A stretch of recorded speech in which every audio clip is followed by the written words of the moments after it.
Hello again, welcome back. Whisky review from my pour and sip from Master of Malt. This one is called Wormtub. It's a Speyside single malt Scotch whisky. It's 10-year-old batch 2 single malt Scotch whisky. It's 56.8% ABV. It's from a mystery distillery. And a wormtub is a type of still. Apparently, I know nothing about that. So, I've cut off the wax seal. I poured it into a glass and I've let it rest. I was going to just let it rest for 10 minutes, but I caught up with things, so it's been about 15 minutes. So, let's have a wee look at the colour. Beautiful. Burnished gold. I just read that this morning when I was doing another review. Burnished gold. It's gold colour. Deep, rich. Smell. Oh, there's a bit floral. There's vanilla there. Caramel.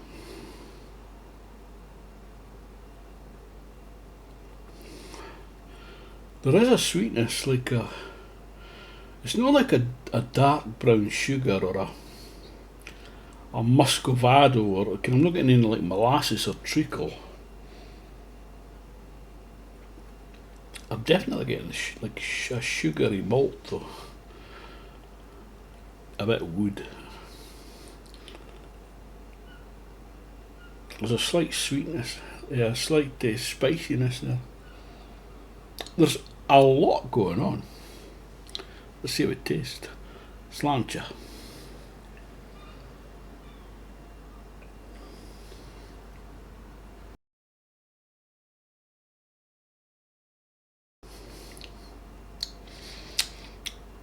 That's delicious.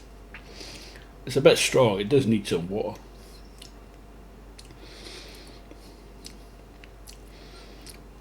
It's, when you first taste it, I kept it on my tongue a bit and it did nip my tongue a wee bit. Pardon, I'm full of wind.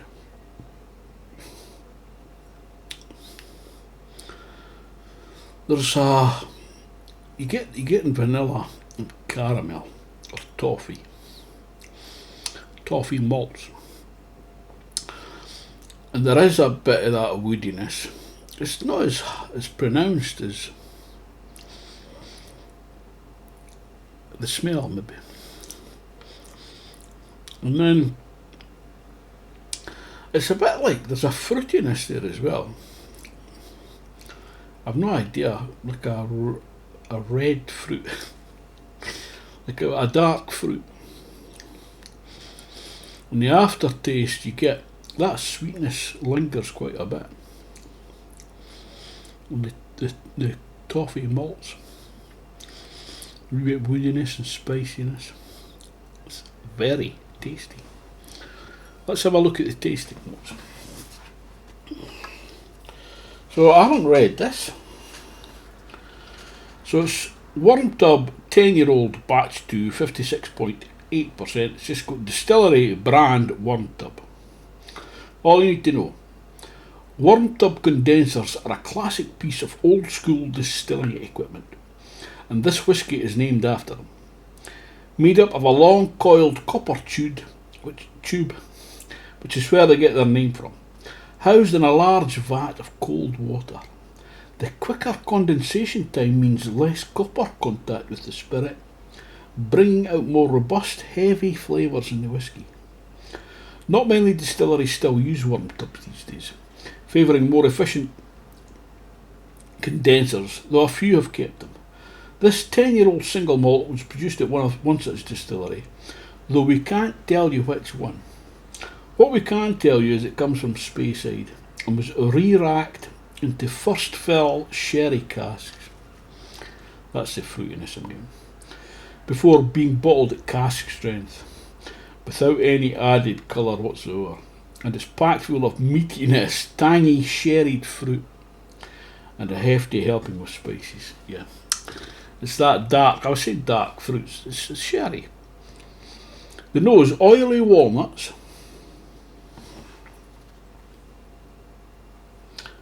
Oh, there's a hint of nuttiness. Flamed orange peel, I don't know what that is. An orange peel you hold over a flame. And peppery spice. A generous dusting of cocoa and some oak char beneath. Yep, there is a bit. Chocolate, cacao nib, sort of a cocoa dust. Know that when you make, when you open a tin of cocoa, that smell. The palate, tart red fruit and caramel are balanced by salty cured meats, dark chocolate and buttered toast. I don't know. Finish, plump dried fruit, rich malt, that's what I'm saying, toffee, and spiced nuts. I'm going to add a wee touch of water. I'm not going to use the pipette, I'm going to actually add a few drips, 5 ml a teaspoonful. And then let's have a wee look at that. First off, before I do that, that's my Glencairn water jug and Glencairn pipette. I'm going to have a wee drink off this beer with it. This is from an Edinburgh brewery called Moonwake, doing Leith in Edinburgh. This is an Amarillo double dry hopped. So let's get the rest of this into the glass.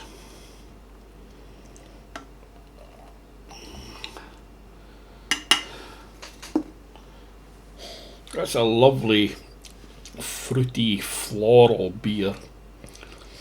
Cheers.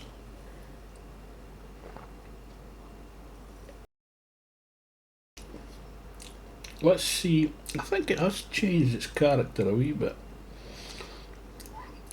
Let's see how this goes again. Sláinte.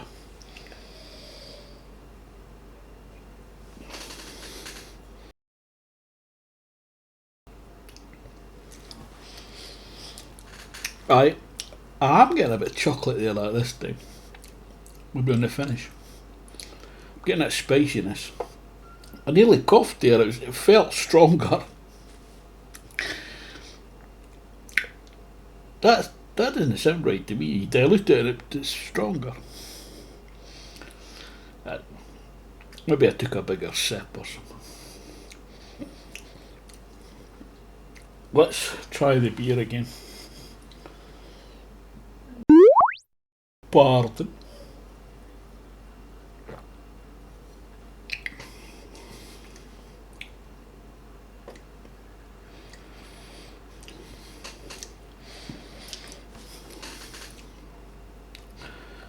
It tones down the intensity of that. That's quite an intense beer flavour.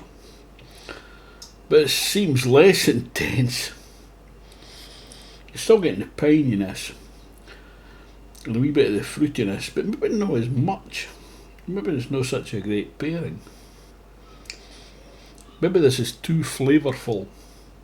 It's two very flavourful beers. And this one is sort of maybe overpowering that a bit. Anyway. I got an email, well not, it was a notification for somewhere, Facebook maybe, earlier on,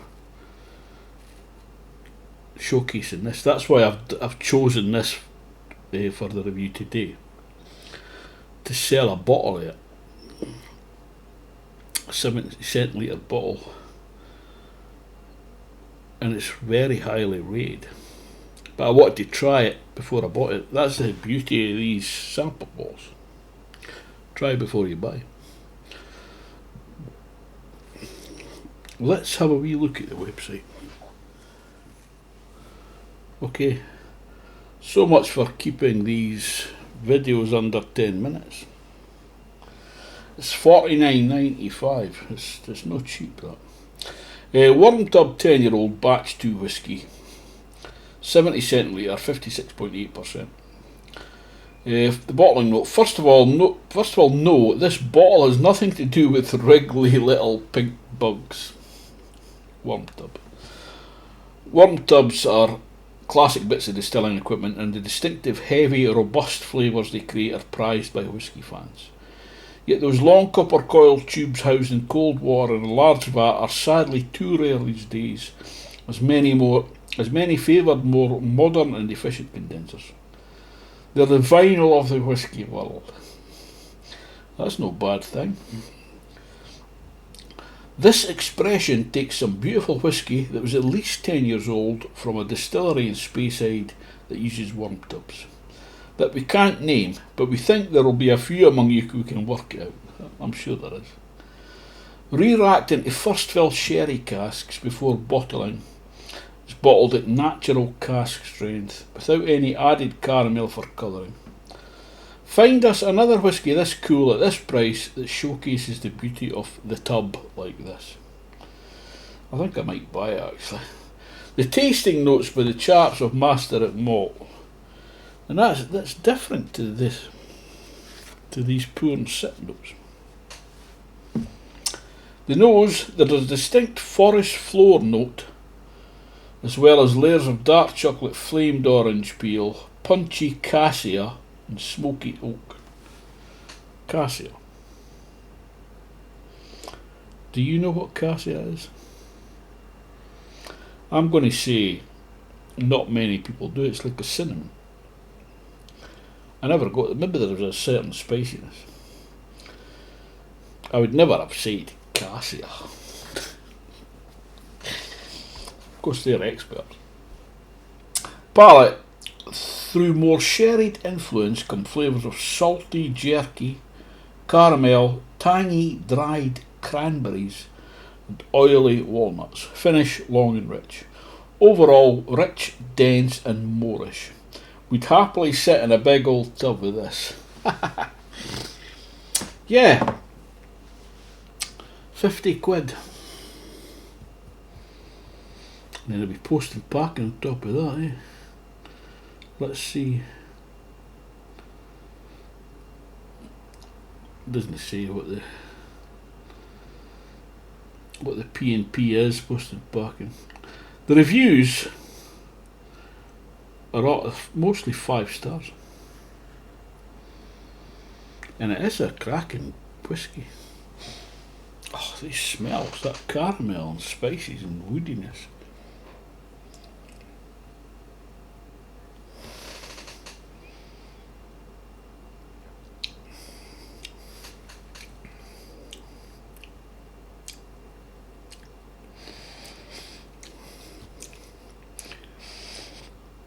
Yeah, I can tell I'm liking the ones that are casked in sherry barrels.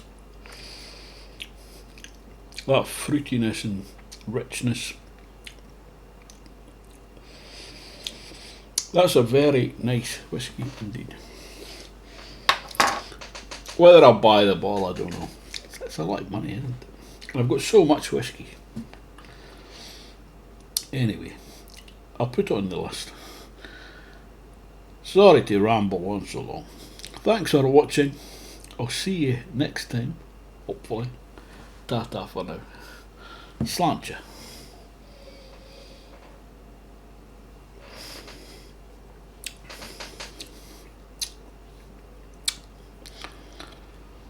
The cough came. It's very nice.